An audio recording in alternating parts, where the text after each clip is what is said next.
Bueno, regalamos maquetas y camisetas. No las vendemos, las regalamos. Quien quiera una que me la pida después.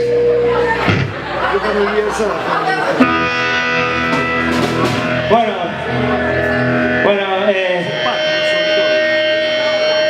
nos gusta mucho la música popular paraguaya.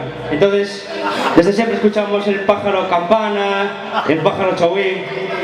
Un día me casé con una paraguaya y descubrí que chauí era azul. Lo siento, chicas, estoy casado.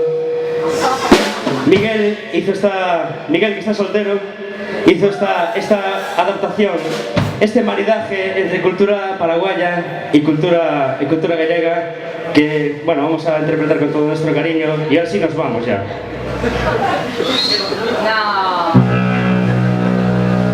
A ver si me sale, que los paraguayos son muy buenos guitarristas.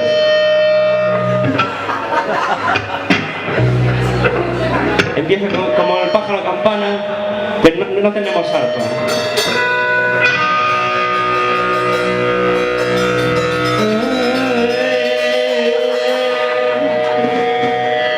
No lo ves venir, está detrás de ti. Tú no lo ves venir, está detrás de ti. Tú no lo ves venir, está detrás de ti.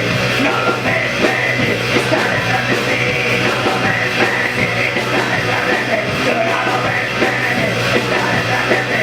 No lo ves venir, el pájaro chauí. No lo ves venir, es el pájaro chauí. No lo ves venir, no lo ves venir.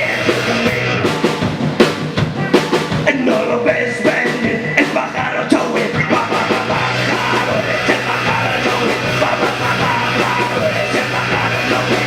Pájaro, es el pájaro chauí. Tú no lo ves venir, el pájaro chauí.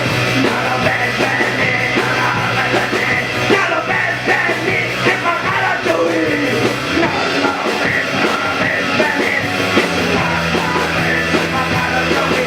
No lo ves venir, no lo ves venir.